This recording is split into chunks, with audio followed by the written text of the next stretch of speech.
Vegas, baby, Vegas! Yes, that's right, folks.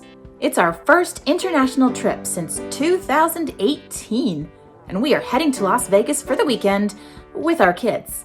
It's the trip that we never saw coming, and one that stressed me out since day one, to the point of tears and mental anguish. But the trip came and went, and we made sure to enjoy it. Stay tuned for more.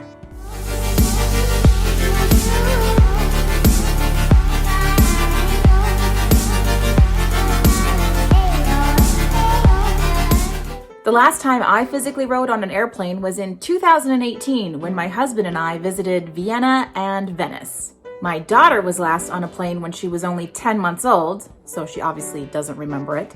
And my son was but a fetus, so he for sure doesn't remember it. So to say that we were excited for Las Vegas is an understatement. But it definitely didn't start like that. We've been clinging to flight credits from American Airlines and United Airlines since May of 2020, when the pandemic canceled our trip to Jamaica. So in January of 2022, the airlines emailed us and told us that our credits were set to expire. I mean, which is fair. They can't hold on to those credits forever. We not only had to book a trip, but also go on the trip by the end of March 2022. And so we panicked.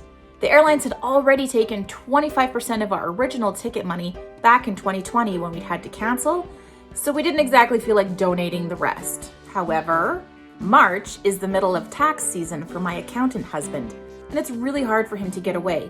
So we couldn't retry going to Jamaica and spend an entire week at a resort. Where can you go where 3 days away is plenty? Vegas, naturally. Once we decided where we were going, how long we were going for, and what day we wanted to fly out on, thus began the roller coaster ride of booking flights and places to go post-pandemic. I spent a couple of afternoons waiting on hold to talk to the airlines because I wasn't allowed to redeem flight credits through online booking, but eventually managed to secure ridiculously overpriced flight credit flights to Vegas. American Airlines decided to send us from Calgary to Dallas and then from Dallas to Las Vegas.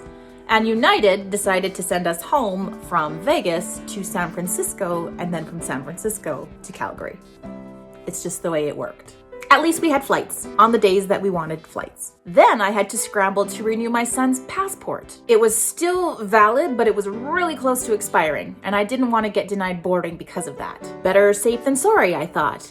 Plus, we still had 5 weeks until our flight. His passport came 3 days before we left. I was stressing. Then I had to navigate the wonderful world of pre-flight COVID testing. Luckily, right before we left, Canada changed some of the rules surrounding that and began accepting rapid antigen tests instead of those really expensive PCR tests. Here in Canada, it was really easy to go to our local pharmacy, which was a Shoppers Drug Mart for us, and book 4 rapid antigen tests for each of us at $40 a person.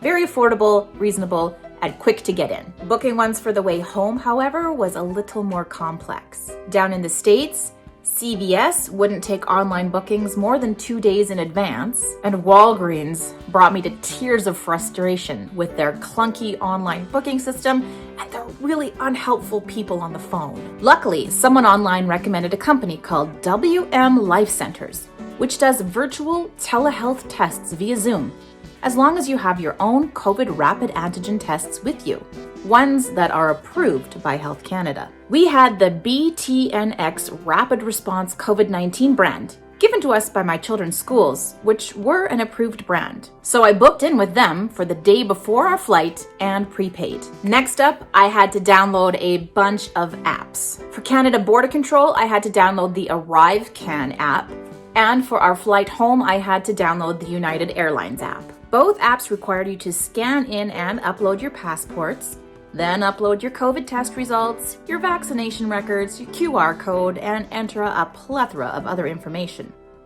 But everyone assured me having these apps downloaded in advance with all of the information pre-uploaded would make life easier at the airports, and it ultimately did, so I recommend you do that as well. And that was that, with everything booked, planned, ordered, uploaded, scanned, etc.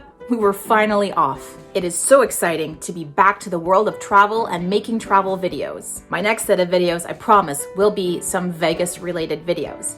But Just for those of you who are thinking about getting back into travel, let me give you a little summary of some of the things I learned in the last 5 weeks while trying to get to Vegas. Number 1. Check your airline websites to figure out what kind of documents, vaccination, and testing requirements are needed for the country that you are going to visit. Rules and regulations seem to be changing every few weeks, and I found that the airline websites had things bullet pointed a lot more easily than the government websites did. Although I did check both. Number 2, do not forget to go dust off that old passport and double check your expiration dates. It's been a while since we've all been out and about traveling. You want to make sure that your passport isn't expired or about to expire. Get that taken care of right off the bat. Number 3.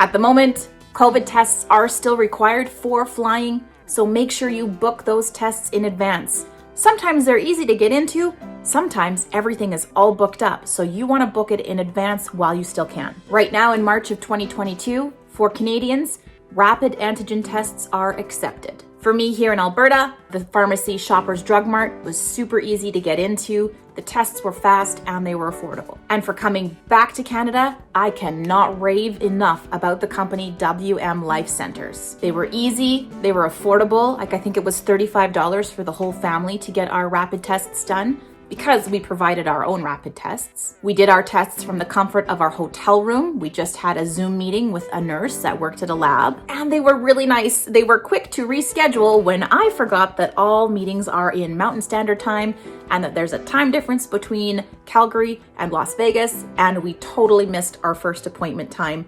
They were able to reschedule, and we just did our test in the hotel room as planned. Number 4, make sure you double check any apps that you need to download prior to flying, either there or back, and upload all documents and materials that are needed, such as your passport and your vaccination QR code and your COVID test results. Get it all done in advance because it helped so much at the ticket counter. And if you're not Canadian, which I know a lot of my viewers aren't, just double check what your country's requirements are. I don't know if the US has its own ArriveCan type app, but it definitely can't hurt to check. So stay tuned for future Las Vegas videos. They're not going to be super racy because we had a 6-year-old and an 8-year-old with us.